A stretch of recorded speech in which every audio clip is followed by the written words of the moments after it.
Halo, selamat datang dan selamat berjumpa kembali di dalam kelas pendidikan anak usia dini. Nah, bahasan kali ini adalah tentang perkembangan fisik, motorik, dan kegiatan yang sesuai dengan anak usia dini, gitu ya. Jadi karena ini akan, berpengaruh, fisik motorik perkembangannya dengan, kegiatan yang akan, dilakukan oleh seorang anak. Ya, pertama kita akan membahas tentang, fisik motorik, perkembangan fisik motorik anak dulu, ya. Apa sih itu artinya, perkembangan fisik dan motorik? Adalah, salah satu aspek dari perkembangan kehidupan manusia yang memegang peranan sangat penting, sama penting dengan perkembangan-perkembangan yang lain, perkembangan kognisi, perkembangan sosial, perkembangan emosional, kepribadian, nah itu. Nah, ini bahasan kali ini adalah tentang perkembangan fisik motorik. Nah, perkembangan fisik motorik itu mengikuti prinsip cephalocauda dan prinsip proximodistal. Proximodistal itu artinya perkembangan fisik itu dimulai dari atas ke bawah, gitu ya. Bayi awalnya punya kepala yang besar, kemudian seiring dengan pertumbuhan dan perkembangannya dia akan memiliki porsi-porsi kepala yang lebih lebih kecil. Itu namanya proximodistal dari atas ke bawah, gitu. Nah, ini faktor-faktor yang mempengaruhi perkembangan fisik seorang anak. Anak yang lahir dengan fisik yang misalnya tinggi, anak yang lahir dengan fisik yang, rendah atau biasa dikatakan cebol, atau anak yang, besar gitu ya, gemuk dan kurus itu sebenarnya ada kaitannya dengan hereditas, bawaan gitu. Jadi kalau sekarang, misalnya ya, anak-anak yang remaja hobinya diet banget gitu ya, tapi sebenarnya terus kenapa nggak bisa kurus-kurus, itu sebenarnya ada kaitannya dengan hereditas gitu. Jika ada anak-anak yang memang, bawaannya kecil gitu ya, cungkring gitu istilahnya, itu kaitannya dengan faktor hereditas dan hormon. Hormon ya, misalnya perkembangan fisik, anak-anak yang, pada usia tertentu itu sudah, keluar jerawatnya gitu, padahal masih umur SD, itu kaitannya dengan hormon.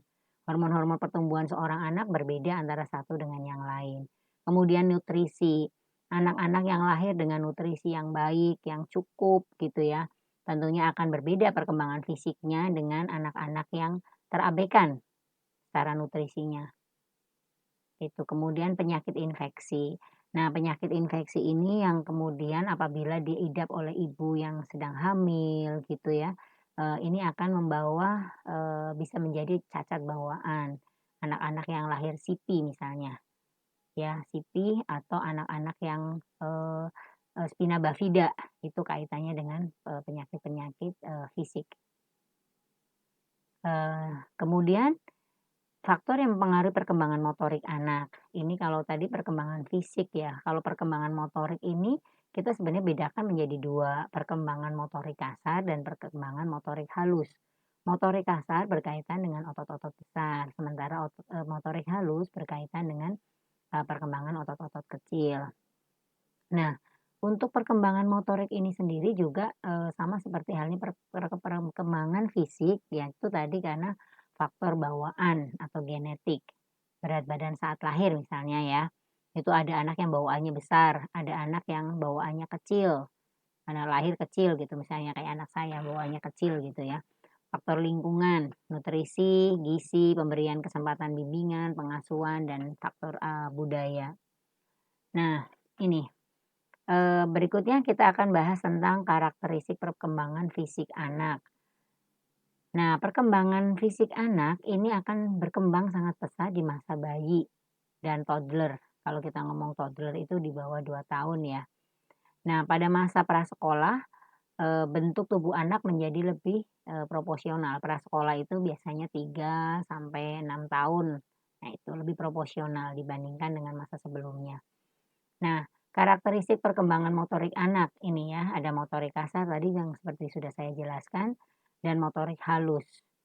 Nah, bicara tentang motorik kasar ini artinya ya bicara tentang koordinasi dan keseimbangan tubuh. Jadi misalnya anak yang, perkembangan motorik kasarnya bagus di usia 2 tahun misalnya dia sudah bisa berjalan, kemudian dia sudah bisa berjalan mundur begitu. Sementara perkembangan motorik halus itu perkembangan koordinasi mata dan gerak tangan. Jadi atau biasa dikatakan jadi visual perception.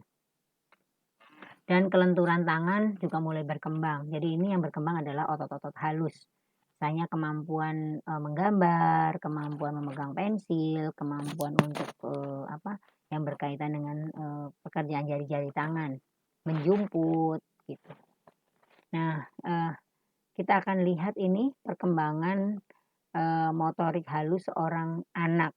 Ya, ini anak usia 2 tahun itu urek-urek ya, coret-coretan tanpa pola. Kemudian kita lihat perkembangan anak usia prasekolah ini, prasekolah yang awal ini dia sudah bisa nih menggambar misalnya bentuk rumah walaupun masih 2 dimensi gitu. Kemudian menginjak usia TK, dia sudah bisa membuat satu simbol atau gambar orang gitu. Nah, ini perkembangan motorik halus anak. Kemudian kalau tadi kita sudah bicara tentang faktor-faktor, terus kemudian kita bicara tentang karakteristik. Nah, berikutnya kita bicara tentang masalah perkembangan. Tentu saja ya, tidak semua seperti yang kita harapkan. Perkembangan itu semuanya berjalan dengan baik gitu. Nah, ada kadang masalah-masalah di dalam perkembangan fisik motorik anak ya. Apa yang menjadi masalah utama perkembangan fisik itu berkaitan dengan malnutrisi. Malnutrisi itu artinya mal itu kekurangan nutrisi. Nah, kekurangan nutrisi ini akan mempengaruhi perkembangan secara keseluruhan seorang anak.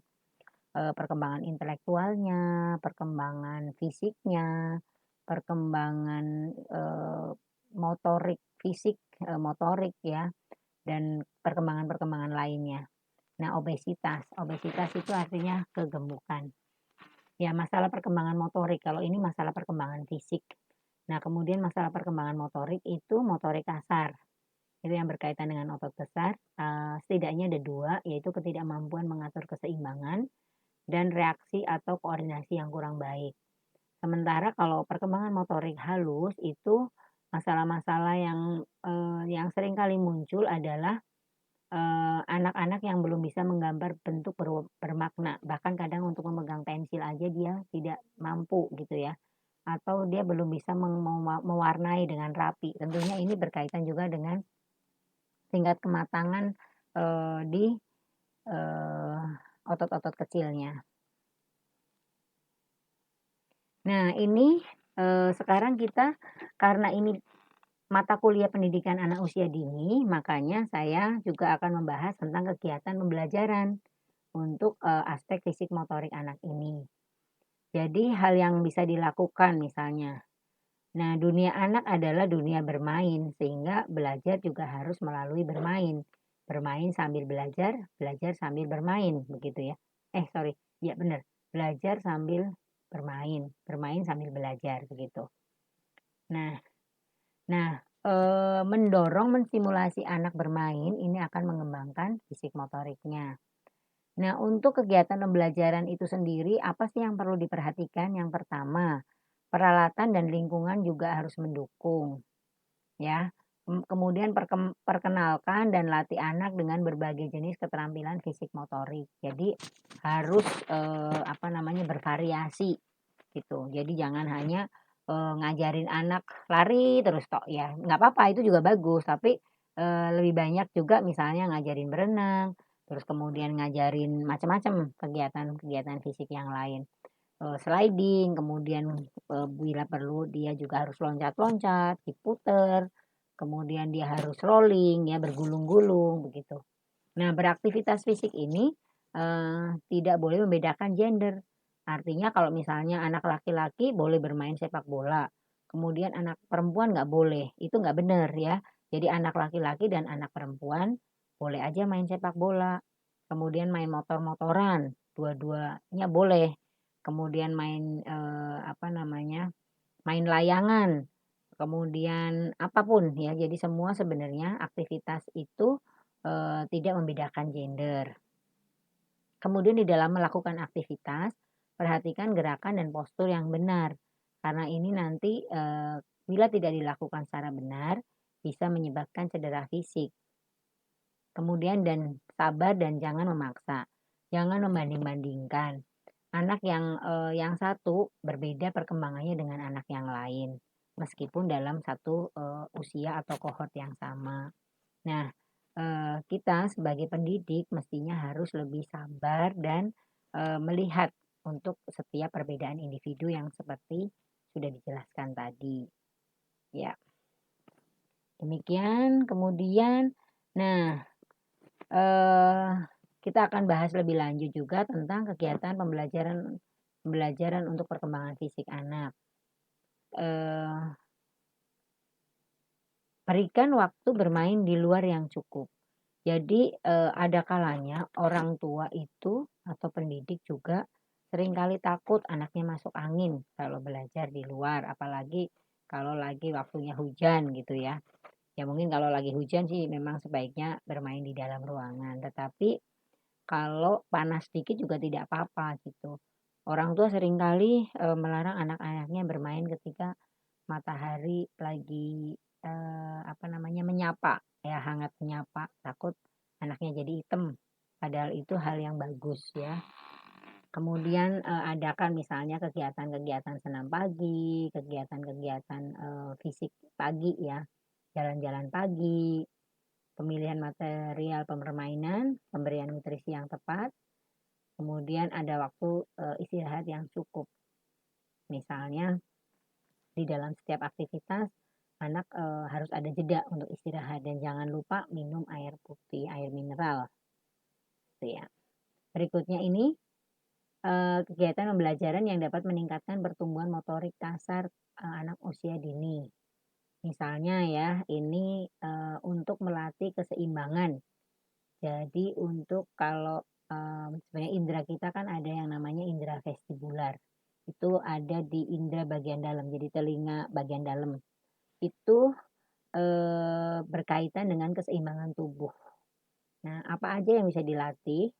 Misalnya berjalan di dalam titian, kemudian berjalan di garis lurus, jadi anak diminta atau didorong untuk, mengikuti garis lurus, bermain pesawat-pesawatan, bermain lompat satu kaki, bermain ayunan, bermain mendorong mobil atau kemudian menarik jadi supaya anak bisa berjalan mundur.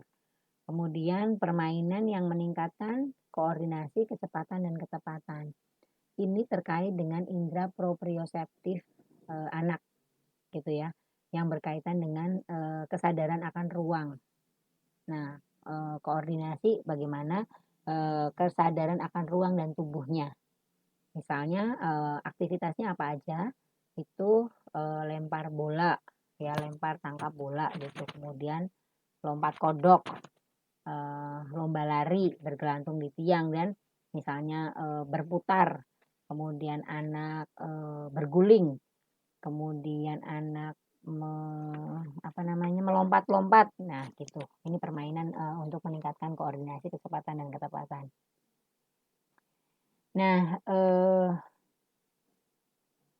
tujuan akademik gitu ya, ini kan sebenarnya ada berbagai kalau misalnya kita, apa namanya, pendidikan anak usia dini yang sifatnya formal itu mesti memiliki tujuan, akademik, tujuan untuk, pengembangan kemandirian dan segala macam.